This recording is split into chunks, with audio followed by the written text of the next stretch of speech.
Today on the show, Radical Ones, come celebrate 25 years of Jawbreaker with a very special message from the film's writer-director, Darren Stein. You gagged her with a jawbreaker? It's time to get radical. Hello there. It's showtime. What is this, trick-or-treat? Did I do that? Good morning, Charlie. Champion of justice. Daddy would have gotten us Uzis. The power is yours. Get down, honey, get down! And look, I won't go far, okay? If the apocalypse comes, Hold your fire! I'm a human! Grace Jones. Thunder, thunder, thunder, thundercats. Power of 3 will set us free.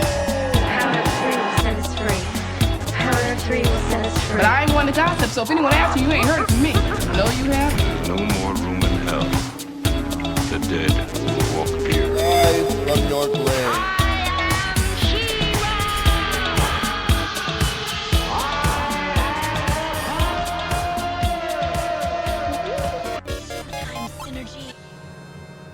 Welcome back, Radical Ones, to another episode of the Radical Retro Rewind podcast. As always, I am your host, Radical Ryan Hunter, and please join me in welcoming our good friend back to the show, Mr. Cadu. Hi, everybody. Thank you for having me back. Oh, I love when you are here. For the Radical Ones who don't know, Cadu is such a behind-the-scenes force that helps us so much. The support over the years that Cadu has given us on and off of the show has meant so much to me. So I love when we can have my dear friend on. You should have seen the 4 of them. People worshipped them and cursed them, but everybody wanted to be them. Courtney was the leader. all right, girls, out. She was like Satan in heels, and Marcy was her henchman. I don't think we've met what with the cruel politics of high school and all. At a school like Reagan High, being the teen dream can be a little hard to swallow. It is with deep dismay that I inform you that Elizabeth Purr. I heard she choked on a jawbreaker. That is so cool. Are you Courtney Alice Shane?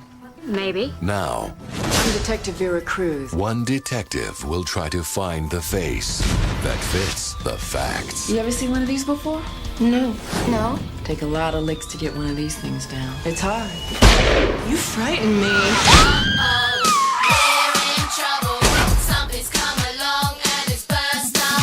Learn it. Live it. Love it. From TriStar Pictures, You like it? It's okay. There's nothing kinky about okay now, is there? Can you say freak? comes the battle between the babes. She's so evil. And she's only in high school. It's over, Courtney. I am petrified. Jawbreaker.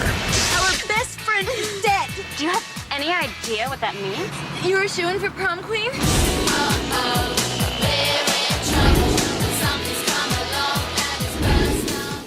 Cadu, this is Jawbreaker. Yes, the 25th anniversary of Jawbreaker. How did this happen? How did it happen? Time is crazy like that. So, along the lines, 25 years ago, how did you come upon the movie for the first time? Well, my first contact with the movie was at the video store, actually. I was 10. I was too young to watch that movie. But I was... Definitely. Yeah, I was going through the new titles and I saw this VHS cover that caught my eye. It was so dark. It's different from the US. It's all black and 3 floating heads, and we can see like shadow of Courtney crying at prom, so it's very like suspenseful horror movie. And I thought, I want to see that. I'm so glad I did because I really enjoyed the movie at the age of 10. What a shock that had to have been.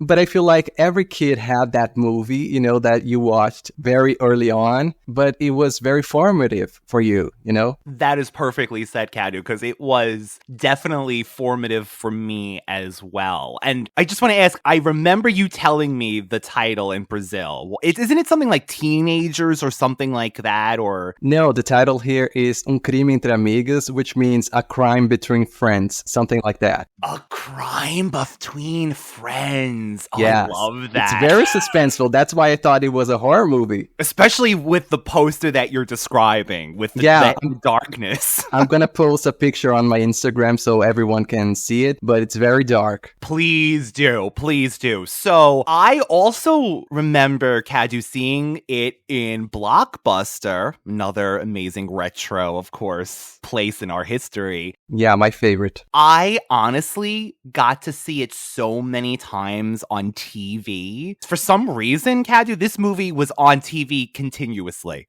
At least twice a month for some reason in the US, and it was always on. And a matter of fact, my longtime friend Philip, who we grew up together, we had this thing, Cadu, that anytime that we saw it on television, we would just call up the other person, and sometimes he would just say, my friend Philip, Jawbreaker, channel 37, and click. And then we would watch it. So I had that with some friends watching Charmed. We were like, oh, it's a rerun. Go now, you know? Exactly. Because at the time, Radical Ones, of course, we didn't have, I mean, we could record things on VHS, but yeah, if you missed it, that was it. So you ran to the TV station. Yeah, you guys are lucky today. Instant gratification. That's what I always say. It's so instant nowadays. You could just go on and watch Jawbreaker at any time. Do you remember how old you were when you watched the first time? It was definitely after 10, thankfully, because I probably wouldn't have been able to handle it. But it's like right around the time of Charm. So I'm thinking I was 13, 14, maybe? Yeah, probably. It definitely was one of those things that you watch it and it leaves such a lasting impression on you that every time you see it, it's just like, oh my God, you could quote it. You can picture the scenes. You can picture everything about it. And Miss Shane, please cover your bosoms. This is a learning institution. It's not a brothel. And from the get-go, from the first scene to the last scene. What a way to begin a 17th birthday, but also the movie itself. Right? I mean, it was a shocking opening sequence for me at 10. And still today, I watched it and I'm like, oh my God, this is terrifying. Because at first, you think it's so sweet because they are, you know, playing with her friend, and then you see the dead body. I mean, I was traumatized when I saw that Jawbreaker in her throat. You know what? It's so funny because this always stands out, I feel like, for people, Cadu. Yes, it's the very beginning, but you're right. When they open that trunk and they find the bruised body and the Jawbreaker in the throat, it's horrifying. And you're just instantly like shocked into this reality. Yeah, recently I introduced the movie to my boyfriend and he absolutely loved it. And the first thing he said to me was like, oh my God, I'm so sad for this girl. And it was only the beginning of the movie. And it's so crazy to think that the only lines she has is that birthday card. Yeah, true. The whole entire thing. Come on, Marcy, help me get her legs. What are you doing to me? Oh my God. What are you doing to me? I'm so sorry. It's from last year's prank. It's one of those cards. You push a button, record a greeting, you know. You open it and then it... What are you doing to me? Oh my God, stop it! It's like she's in here with us. Alive. Just don't touch anything else. Let's just do this and get out. So a clique of teenage socialites accidentally murder their best friend Liz on the morning of her birthday. The three girls responsible, Courtney, Julie, and Marcy, conspire to hide the truth as the trio make over nerdy reject Fern Mayo and groom her to take Liz's place. Police detective Vera Cruz launches an investigation that will turn the high school upside down, and boy, does it. Oh, yeah. Oh, yeah. The first thing that Radical Ones need to know is the dialogue in this film is just, it's so fun, but it's also so bitchy, which is just amazing. It's so good. I mean, this movie is so quotable. And like I said, I introduced the movie recently to my boyfriend, and every now and then we're like grocery shopping or something like that, and we're like, whoa, bitch, but don't forget who made you. We keep quoting the movie, and it's so funny. You need to push him against a thing in the supermarket against the wall while you're shopping. Twice. Boom, boom. Yeah, so many great lines. Iconic lines. You know, going back to the TV version for a minute, Cadu, I don't know if they do the same thing in Brazil. Do you have, like, when they would censor, like, bad words, quote unquote? Oh, yeah. And scenes. Sometimes you're watching on TV, regular TV, and you're like, oh, it's missing a scene. But it's because they cut it because it's too risque or too, I don't know, scary. Exactly. I always remember, because when I actually watch the DVD or the, you know, the actual movie version and not the TV version, it's so funny because in the TV version, they always say, like, let's just say a quote like, it's peachy effing keen. The dub on the TV would just automatically change it to someone else's voice. It's like Rose McGowan talking, and then all of a sudden it's like, peachy freaking keen. Yes. Someone super different saying that. And it takes you out. It's so different, but it's funny. It's super funny. I have to ask you, too, about Jawbreakers, the candy, also known as gobstoppers in the UK and different places like that. Is it a thing in Brazil? Like, it's a vintage candy here. It's more like, you know, it's an older kind of candy. And, by the way, extremely hard to find, evidently, now, because I've been looking for them the last few weeks. But was it a thing in Brazil? Is it a thing? I don't think I ever came across a Jawbreaker, but we had similar candy that was called Bala Soft, which means soft candy, and they took it out because some kids were swallowing and they were suffocating because it was too big but too slippery, so the kid would swallow and be like and died. A lot of kids died with that candy, so they took it out, so I never saw that candy again. Wow, so it's like the real life movie coming alive. Yeah, but it was smaller, but yeah. And speaking of, you know, accidents, maybe this is for the best. Looking it up, I kept saying, are these a thing anymore? Can you buy them? And it says this Cadu found in 2003, a 9-year-old girl in Florida suffered burns by biting an exploding Godstopper that had been refrigerated, left out in the sun, and then refrigerated again. And evidently, they filed a lawsuit for plastic surgery and pain and suffering. These things are dangerous. But what a dumb idea, you know, to freeze it and unfreeze it and freeze it again. And why are you freezing it to begin with? It's like I don't understand. It's a hard candy, so I don't know what they're freezing. But danger. Yeah. Maybe Liz had a friend over. You know, Mummy and Daddy's last night away. Maybe he's from school, maybe not. But definitely into kink. He got a little rough. Went a little too far. You know, there's a fine line between pleasure and pain. She screamed for help, but nobody could hear her. Her screams were muffled by the huge candy ball. She tried, but there was nothing. Only sugary, sweet death. Oh my god. That like totally gave me the chills. Nobody's gonna believe that. There is no proof. They'll believe it because it's their worst nightmare. Elizabeth Purr, the very picture of teenage perfection obliterated by perversion. You are sick, Courtney. Where do we even begin with the characters? So many memorable, even just little side characters, like that goth girl with the stillborn egg and things like that in this movie. Cool. You got a stillborn. Oh, nasty.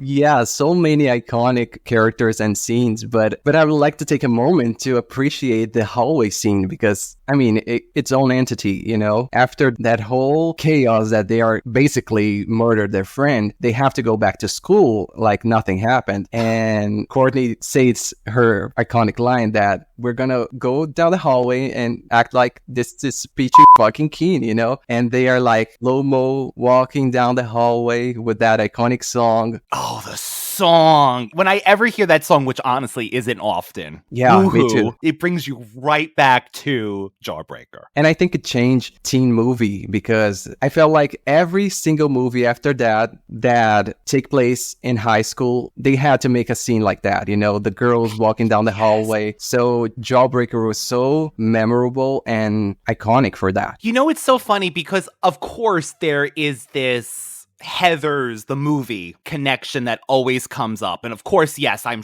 sure it was, inspired by Heathers. Sure. But to me, Cadu, like you're saying, I feel like this movie inspired things like Mean Girls and even that TV show Scream Queens. Things where these women that are so just cool because they can come up with these one-liners and this, and just zing you so effortlessly. I think it owes this movie. And Jawbreaker was always my favorite. People always have a preference. Oh, I like Heathers more, or I like Mean Girls more. But to me, Jawbreaker is number one. I agree. Oh, God, this is probably... people are going to be mad, but I like Mean Girls, but I am not obsessed with it as much as most people in our generation Me too. are. I completely agree with you. Mean Girls is my least favorite out of the three. Perfectly. I think it actually is Jawbreakers, Heathers, and then Mean Girls, definitely for me. Yeah. I guess now that we mentioned Heathers, we should bring up Cadu and I, of course, being huge Charmed fans. There is that Shannon Doherty and Rose McGowan connection, of course, which is just fabulous. Our favorites. Just love that. And I remember just watching this movie so often and so many times that when Rose was announced to be on Charmed, I was just like, my God, all I see is Courtney. How is she going to play a lovable sister? I mean, she did it amazingly, but... I have the same experience. I remember when they first announced Rose as a replacement to Shannon, I was like, oh my God, I hate this because this girl can never play a Halliwell sister. She's evil. And when I saw the first scene of her as Paige, I was like, I'm sold. I love this character. And they made the right choice. It's amazing. That really is a testament to Rose's acting, that she can make us feel this way with Courtney, one of her iconic roles, and then another way with Paige. Exactly. When I'm watching Jawbreaker, I can see Paige, and when I'm watching Charmed, I can see Courtney. So that is true talent, Paige. My name is Paige. Another P, imagine that. While we're on Courtney's character right now, how do you feel like, she definitely becomes this horrible, horrible person. Was there a switch that happened to her after the death, do you think? Because when we get that intro, we see the photographs of the girls growing up and being friends, and even her idea of, oh, I'm surprising her, we're going to take her to get pancakes and stuff like that. So was Courtney always as horrible as she was, or do you think there was a switch that turned once the death happened and she was just like, well, this is my life now? Good question. I think she was always that bitchy character, that bitchy person, and the queen bee or something like that. Yeah. But in a way, she was very sweet with her friends because in her own mind, she was being friendly or stuff like that. Yeah. And then when the accident happened, I think something shifted because I remember even Rose saying that she feels like Courtney is a sociopath. So she can see the difference between right and wrong. In her head, she didn't do anything wrong. So I think that's how her mind works. She's like, oh, it's not my fault. She's dead, but I didn't do anything. So life goes on, I think she's that cold. And that she thought, like you're saying, that she's possibly protecting her friends and herself, of course, as well. But she's trying to get them out of this situation. Yeah, probably. And it makes me mad sometimes when I watch the movie several times because they play Courtney as the ultimate villain, but all of them are in this, they chose not to go to the police. All of them, they chose to stage the body. So Courtney, of course, was the mastermind because she did some things alone, like when she tried to incriminate Marilyn Manson's character, but they all did it, they all chose not to go to the police. They all chose to do the wrong thing. So every time I watch and I see them like, oh, Courtney's the bad guy, should kill Liz, but they all did it, Cadu's, of course, speaking about Julie Benz as Marcy, Foxy, Rebecca Gayheart as Julie. These are our other two. I always question this myself. Who is the main character in this movie? I think it's done pretty well, like with the ensemble. Yeah, we get a lot with Julie, but we also get a lot with Courtney, and then we get Fern. So Fern plays a big part in this movie. Oh my God. Violet, my Violet. What a classic scene. You're extra fancy. You're Violet. My Violet. now that you're talking, who is the lead character in a way, I think that Courtney and Fern are probably the two leaders, because Courtney is that beachy character, she rules the school. But then when Fern becomes Violet, it's almost like she is the next queen to take place. So I think it's a good balance between the two of them. And that iconic her on top of the car outside the school. Oh my God, the mirror. Courtney throwing her into the mirror is just the best. It's such a classic scene, and I'm always laughing about it. So mentioning Julie Benz, of course, not Julie the character, we have her as a Buffy alumni, but we also have Ethan Eckerson, I want to say, who was Percy in Buffy. Oh, true. But I remember him being one of those jock people that were like after Xander and stuff for a little while in the seasons. And very handsome man, I gotta say. Yeah, and the cast was all very 90s. These people were big names in the 90s. Rose with Scream and Phantoms, and Rebecca, of course, with Urban Legend and Scream 2, and Julie, as you said, with Buffy. I mean, you can't get more 90s than that. You can't. You're right. It's like all of these icons, these familiar faces of the 90s, even in the background players. It's just, oh my God, this person's from this or that person's from this. So it's a treat for the retro senses for sure. Yeah, and I think Judy Greer was just starting. So it was very interesting because nowadays I think she is the bigger name. She's always acting on some major movies, some blockbusters, and some cold movies, nominated for Academy Awards. Yeah, and speaking of Judy, we have a special message from the writer and director of Jawbreaker, Mr. Darren Stein. So enjoy. Hey, Radical Ones, it's Darren Stein here, the writer-director of Jawbreaker. Can't believe it's the film's 25th anniversary. It's absolutely crazy. But I wanted to share a fun story about the casting of the Fern Mayo/Violet character played by Judy Greer in the film. We were about a week away from production, and we had cast one actress who decided to take a pilot, so she did not do the role. So we were left in a lurch. And the casting director said this girl had just graduated from acting school, and she came from Chicago, and she was fantastic. And that happened to be Judy Greer. So Judy was cast literally, I think it was 5 to 6 days before production began. I remember Rose even saying, "Oh, I can play Courtney and Fern and Violet," which would have been hilarious and cool. But we wanted to get one actress for Fern and Violet, and Judy saved the day. And she was perfect for the role. We dyed her hair platinum blonde immediately, and the rest is history. But yeah, I'm very honored to be included on the podcast for the film's 25th. Very happy that the film continues to be watched and enjoyed.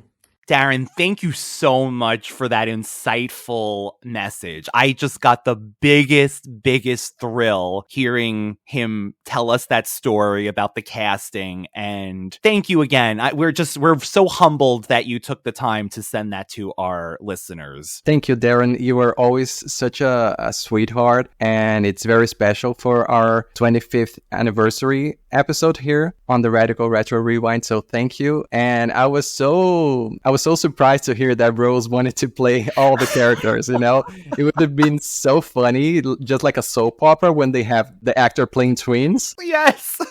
It would be something very similar to that. Can you imagine Rose throwing herself in the mirror? She really would have showed off those acting chops, though, for sure, if she did. Yeah. That sounds like the most Rose thing ever, though. Like, when I was listening to the video, and believe me, oh my goodness, I listened to this thing so many times with the biggest smile on my face. But I'm like, yeah, that sounds like, from what we know about Rose, I could see her saying that. Yeah, and especially with Charmed, she already played 2 characters in the same episode. You're right. You're right. The evil enchantress. Where we kind of got a little Courtney, although still not as wicked, I don't think. Yeah. The other big name, which I have to bring up, of course, is Pam Grier, who is just a legend of cinema with all of her movies in the 70s, Coffee, Foxy Brown, Friday Foster, all of these amazing movies that I love for their camp and things as well. So having her as the detective, I just love her in this movie. Iconic. And I really love her chemistry with Rose because they play off each other so well. And I think it's very funny when she's investigating and Courtney comes across her and says like, oh, hello, Vera. Very... Yes! Like, very provocative, you know? She don't care. She's calling her by her first name. Yeah, not detective. Hi. Yeah, she's not even afraid of her. Which is so... I would be, because she is so intimidating in this movie. So intimidating. That's why I thought she did a great job, because when she was cast to play Paige, I was like, no way, because she's too bitchy. 1000%. 1000%. It's nice to meet you, Courtney. I'm Detective Cruz. You can call me Vera. Okay, Vera? So, you're Liz's best bud, huh? Yes. You went to school that day. Of course. Did you try calling her? Why? If your close friend is not at school, she should be. Depends. Okay, let me ask you this. Did you call in sick for Liz? That what? I said, did you call in sick for Liz? Of course not. Did it shock you? What? Her death. Not personally. What? Trying to get used to the idea? Yeah, I guess you could say that. Do you know who was with Liz that night? Oh, come on. Who was the lucky guy? What do you mean by that? This is really something. I don't know if this is true, but these are one of those internet, trivias that you can find online. So it says Pam Grier's contract states that she must be in charge of doing her own hair for her films. For this film, she is wearing about 3 wigs blended together. 3! Yeah, I believe that. First of all, let me say she was gorgeous in that movie. So I can totally see her owning that, because being a black woman, I think it's, just fitting to make your own hair, deciding what you want to do. And you're right, she is gorgeous and ageless. She looks, just fantastic. Even to this day, if you look at Pam Grier, which just love her.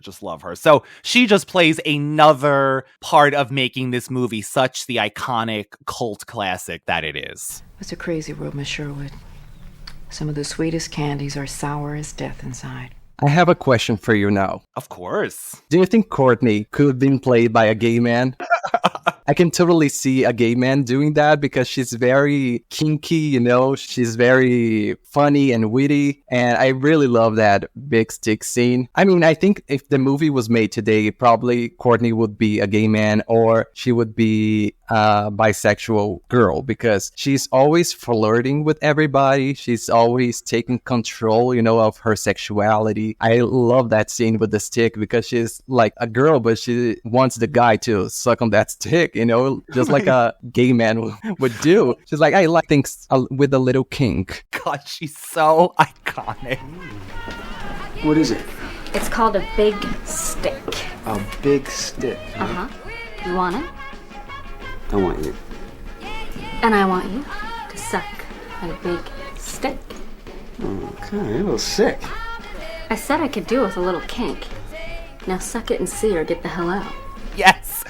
Cadu, 1000%. I think I know from growing up some gay men that could fill this role and be so sassy and catty. Yeah. I wish actually, maybe I don't.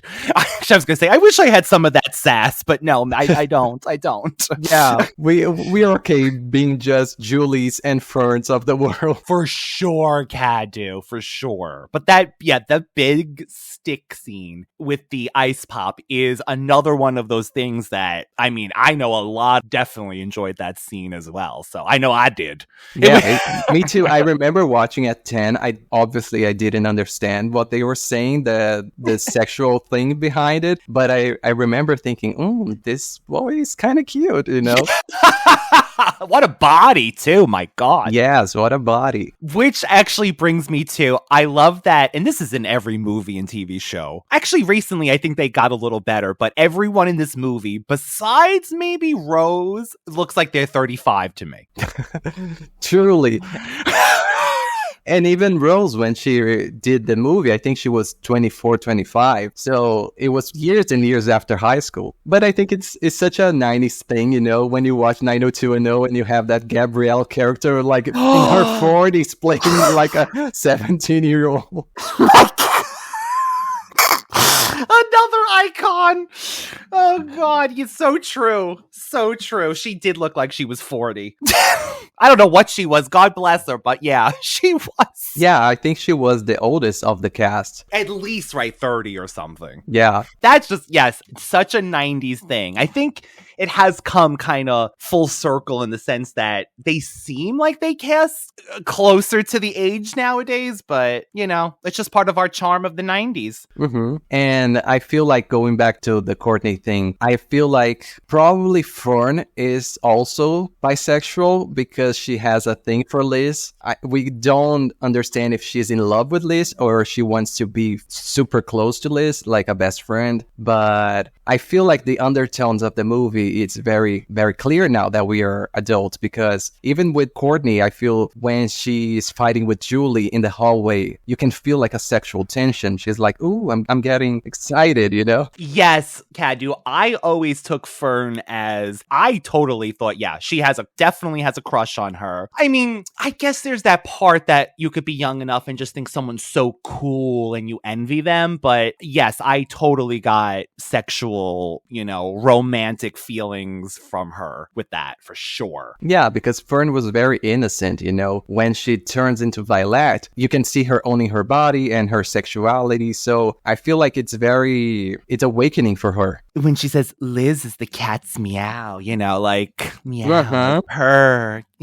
Liz purr. Liz is the cat's meow. Yeah, it's that thing with the innocence / interest, you know? 1000%. Did you love that little scene with her when she is outside of Liz's house and she smells the flower and this like centipede comes out? I always said that is like the most fitting thing. It's like something that's so beautiful and nice, if you look a little closer, could hold something so disgusting, let's just say, inside. Perfectly said, because it's the definition of this movie, you know? You look at these girls and they are all popular and beautiful, but inside they are all terrible persons and they are hiding stuff. Because can you imagine killing your friend and going to high school acting like nothing happened, just thinking about prom and thinking about boys? So they are very, very twisted. Calling as her mother. She can't come to school today. I know she missed a lot of class.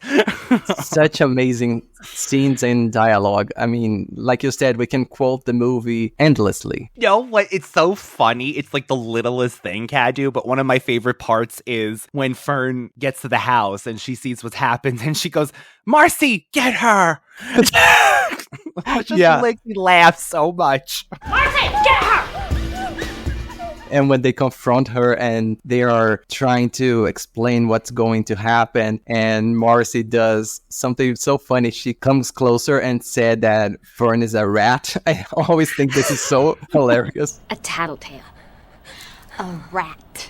I love that too. So quotable. Everything is so quotable, even down to Courtney saying that a rose, too obvious, like play on her being, you know, her name being Rose in real life, which I think is so cute as well. Fantastic, yes. What do you think about the relationship with Julie and Fern, that little subplot that they used to know each other? And, you know, now that Julie's out with this group and she's, you know, separating herself and she remembers that she was, you know, friends with Fern and all these things. It's so sad because I always think of her on the phone with that 3-way call scene and she's waiting for her to come back.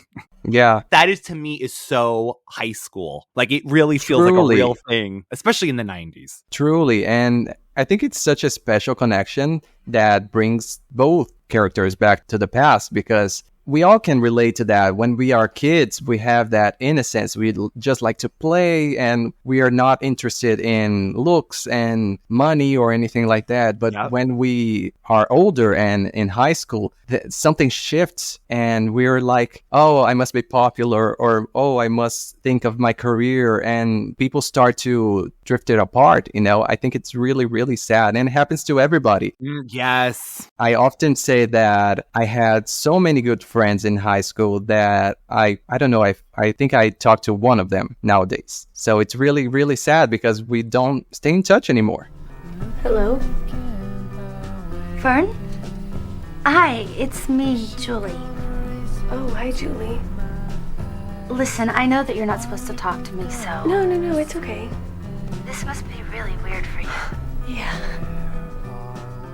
And when you're in high school or school in general, I mean, I'll even say, leading up to that, the years, it's because it's all that we know at that time that it feels like everything is just either the end of the world or it's, the most amazing thing because...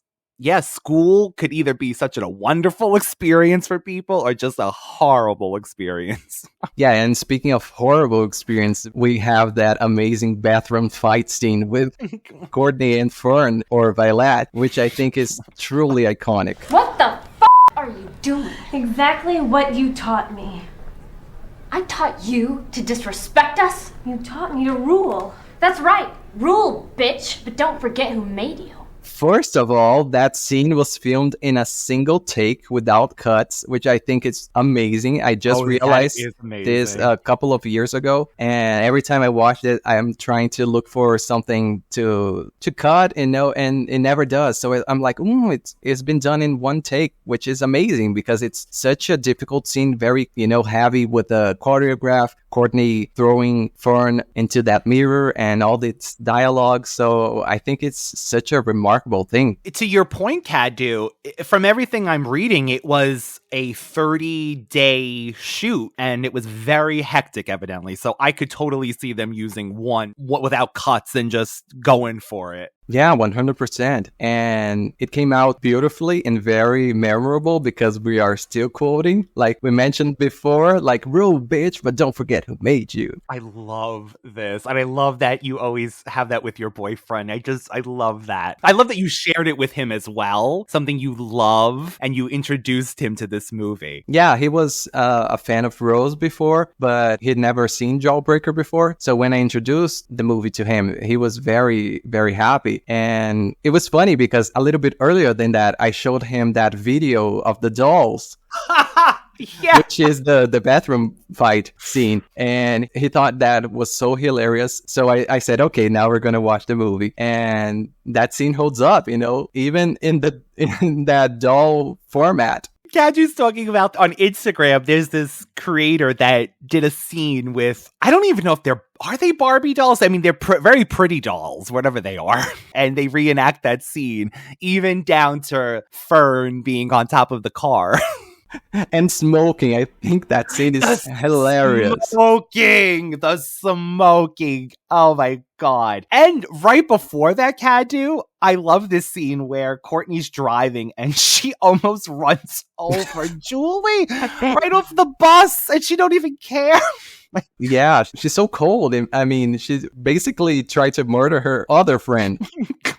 She's like, what do I have to lose at this point? I'll just say someone else killed her. Where did Fern get this money from? Did her family always have this money? Because it seems like out of nowhere, she was able to afford a pink Cadillac convertible or whatever that was. I kept saying, like, was this always available to Fern? Yeah, I think they were probably all rich girls because Fern makes a makeover and nobody knows that Fern is missing. They're just like, oh, this is Violet, and oh, it's a new student. But they don't even realize that the old person, Fern, is missing from school. Which is such a testament of how much that people in high school don't pay attention, don't care, and just accept this as a new person. Especially in big schools. Yes. A fine line that traces a deep crimson heart. Rest now, sweetness. Till the day all shall see the beauty remolded from sheer misery.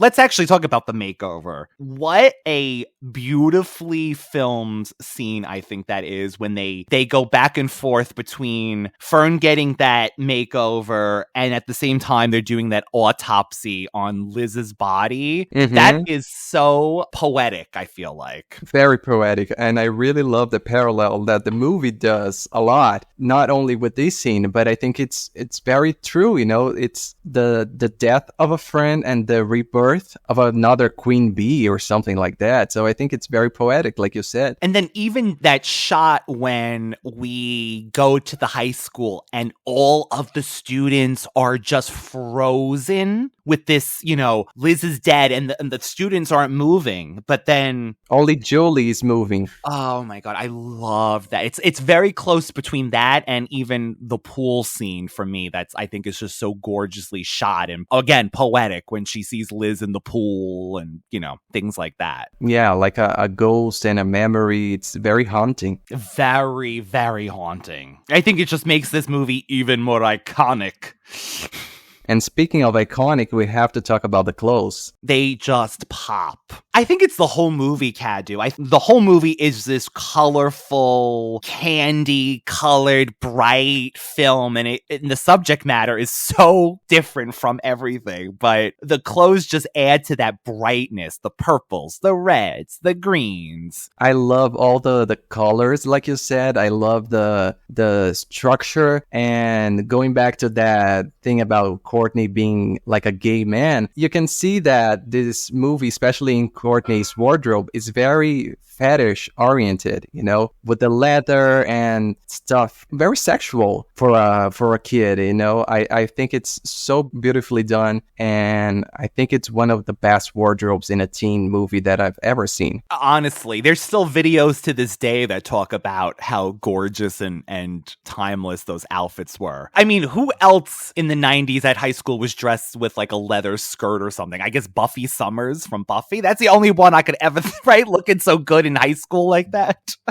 Yeah, and you said it perfectly because the movie is in the 90s, but the fashion is timeless. You can watch that movie and you can pick references from the 70s, but at the same time, we can see the clothes today. So I think it's really, really cool. And even those sweaters too, there's like 50s looking sweaters. And it seems like from doing the research that Darren was inspired by even movies like Grease and Rocky Horror, he said, during this movie. So I can totally see that kind of Grease bubblegum kind of look too, with this horror that's going on in the school. The only thing very specific to the 90s, I think, is the glasses, the color glasses. That's so true. Courtney with her red. Julie with the yellow one and the blue one. Those big glasses, those big chunky, colorful glasses. Yeah, I remember my sister and my friends wearing those glasses. I love that. It's a time capsule of the 90s. Not to mention even the soundtrack, like we were mentioning earlier. We have so many 90s like sounding songs in that. I mean, we do get Connie Francis with the lollipop lips, but I love the soundtrack of this movie, and I think it's really cool to have the Donnas at the prom. So crazy. Because the Donnas is such a 90s group. How did I forget that every time I see that movie, I'm like, oh yeah, the Donnas were, and they were around, forever? I feel like in the 90s, because they were under the radar for sure, I think. But very memorable to us kids from the 90s because they were everywhere. They were Charmed and Jawbreaker and you name it. You can always pick Donna song and you will remember the 90s and early 2000s. Early 2000s as well. We also get, I just got to mention, my girl Tiffany gets a mention in here. Tiffany the singer. I Think We're Alone Now. You remember the Tiffany concert. You're so lame. You don't even have any friends. Oh, whatever happened to my sweet little brownie? Dumb. My Girl Scout? You remember the Tiffany concert? Oh, you love Tiffany. I think we're alone now. Oh my God. It doesn't seem to be anyone around. Thank God. Made me think of you when I was watching. I just wanted to mention that character that Julie gets with, the actor Chad Christ. He seems like he's disappeared because I was like, wow, this guy was kind of cute. I wonder what happened to him. But he seemed to have done like a few movies and then just disappeared. I would have loved to have seen what he looked like now. Yeah, he was very like a 90s boy, and I never saw him again. I think my only memory is Jawbreaker. The long hair is such a 90s thing. And since we touched on the prom sequence, what do you think of the iconic ending? It is the best. And it's the best revenge against Courtney as well. Because you're like, she does all these things in this movie. Will she ever get what's coming to her? And then being up there in front of the whole school. But just even down to what I always remember about the end of this movie, that slow motion, Julie, with Rose. And they take the picture of her. Smile pretty, Courtney.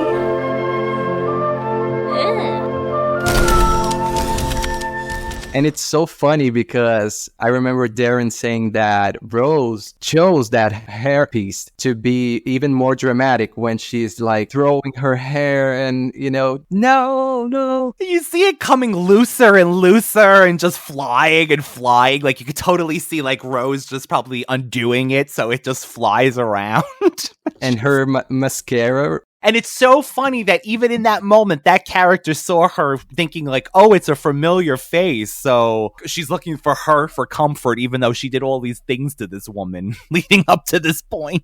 You thought that something else was going to happen, like a Carrie moment, or you thought that they were going to play that music, that message? Because you know what I always, and I still kind of forget too, I'm like, did they throw something at her at the end for some reason? Because I always think of the mascara running down her face. It always looks like some kind of like black, whatever. It's just mascara though. But yeah, I always think that they're going to throw blood on her or something, like cow's blood or something. Because they mention it kind of at one point, something about blood or something. So I'm like, oh, but no, it never happens. Yeah, I think Fern said something. Yes, it was Fern. Something about a Carrie moment. That's exact. Yes, you're right. That's probably where I think every time that it's going to happen. But either way, it's still iconic with the students cursing her and looking at her with, such, the other 30-year-old women and men in the school. Remind everybody what happens in that final scene. So it's going to be the prom king and queen. They have it. So Julie and what is Chad Christ's character's name? Zach. Thank you, Zach. Who I guess is the only straight person in the drama club. I guess we found that out, right? Well, maybe not, because even the girls are always messing around saying that he's gay. As Courtney is crowned the queen of the prom, Dane is the prom king. And as she's doing her little speech, they play the card which, by the way, we have to just bring up that Cadu actually has like a replica of this birthday card. But it was one of those voice recording birthday cards. And the iconic quote of, I killed Liz, I killed the teen dream. Deal with it is played over and over the loudspeaker. Like a dream come true. Thank you, everyone. I killed Liz. I killed the teen dream. Deal with it. I killed Liz. I killed the teen dream. Deal with it. What? I killed Liz. I killed the teen dream. Deal with it. Thank you so much. Miss Sherwood, fix it. What is going on here? I do not appreciate a prank at a time like this. I killed Liz. I killed the teen dream. Deal with it.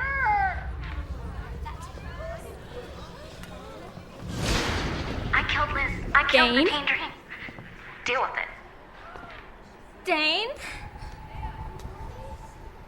Dane!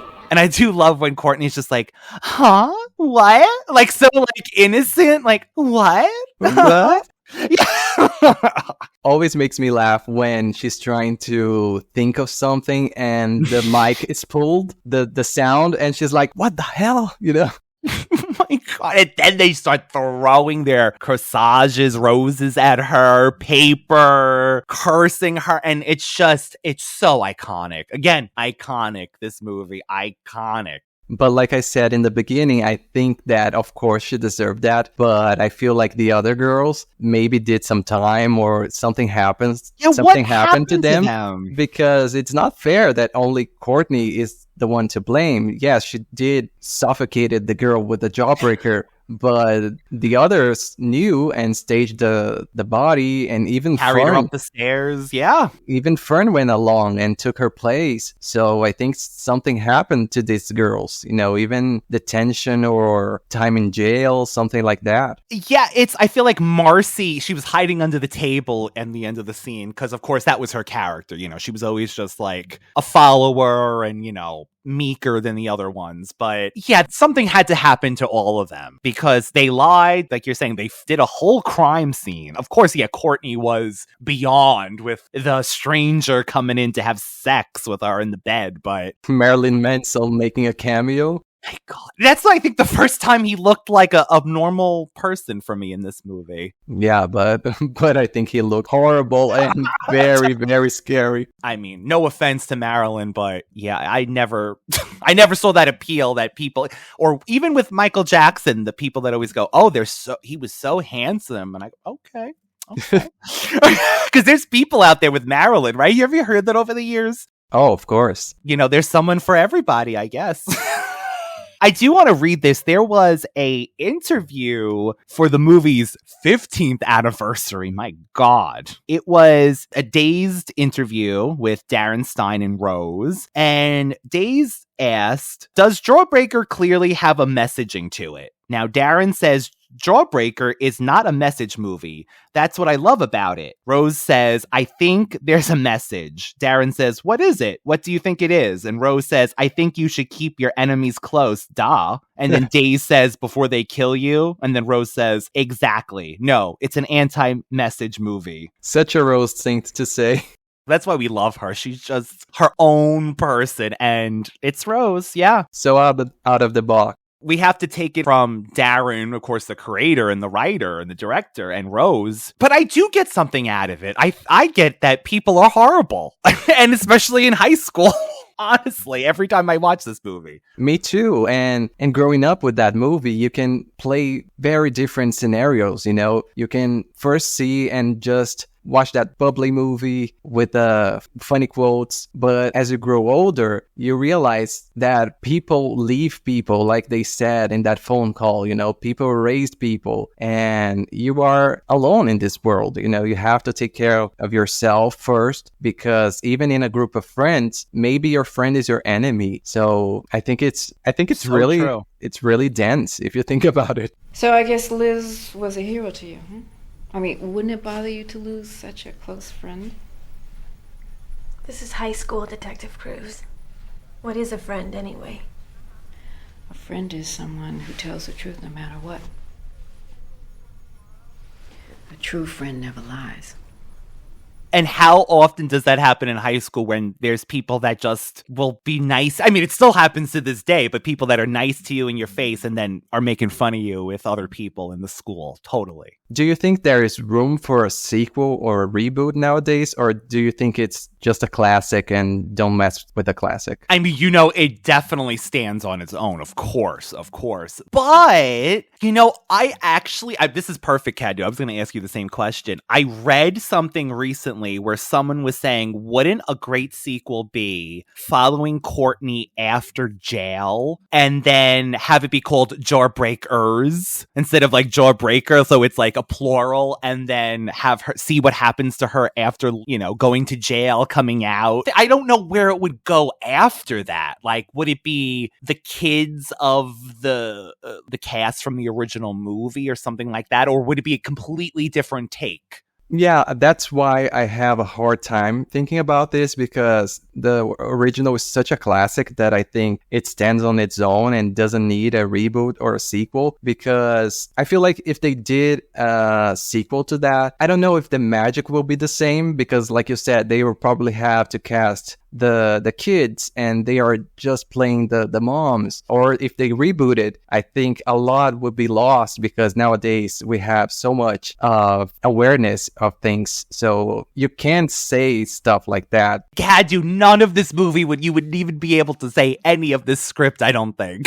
Yeah, I think the thing that would make me smile to see is something like a scene, a short movie or a short scene like Saturday Night Live skits. And, just to bring these characters back for like 2 or 3 minutes. And you're like, oh, I'm so happy that they reunited. And that's it. I don't think we need to see like an hour and a half story again. And I even read that Darren is trying to make a musical, like the Mean Girls musical. That would be amazing. Yeah, that would be amazing. And I think that is the only thing that would be okay, because a musical is a different thing, But if I have to choose, I will choose to only have the original and maybe like a funny reunion scene. We actually did get the ladies together for that 90s con, which I was able to go to in last year. So we did get that photo shoot. Do you remember? Well, actually, it wasn't a photo shoot. It was a picture, though, of,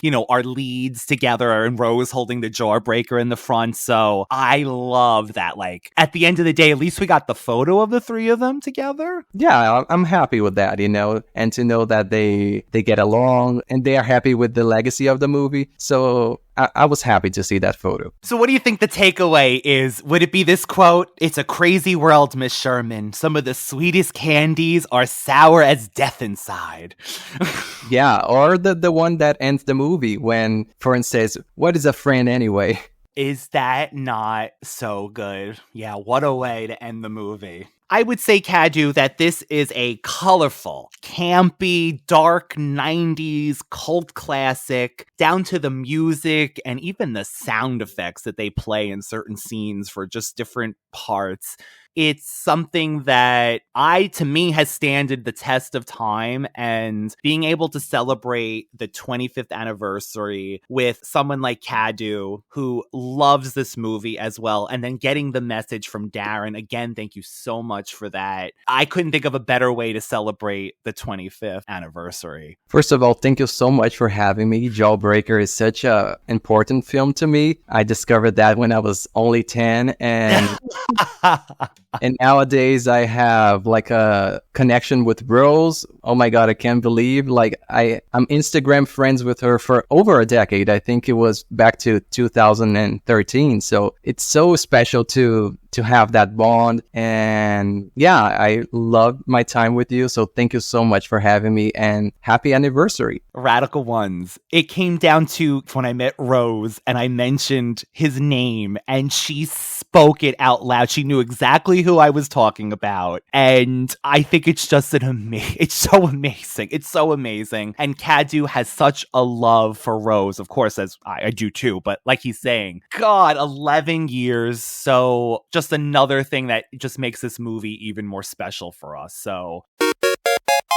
Cadu, where can the lovely Radical Ones find you when you're not hanging out with us over here? You can follow me on Instagram, Cadu Luongo. And of course, I will have Cadu's links in our description box below, as well as the Radical Retro Rewind podcast, one word, on Instagram, TikTok, YouTube, and beyond. We have been getting so many wonderful reviews lately for our Thundercats episodes, so thank you so much if you're listening out there for that. Of course, we would love more of our Radical Ones to represent as well in those reviews. So if you have time and you are on Apple Podcasts and you see the show and you want to leave us a review, it will greatly help us out. Thank you for that. And thank you to my wonderful friend Cadu for being here this week. Thank you so much. And remember, rule bitch, but don't forget who made you.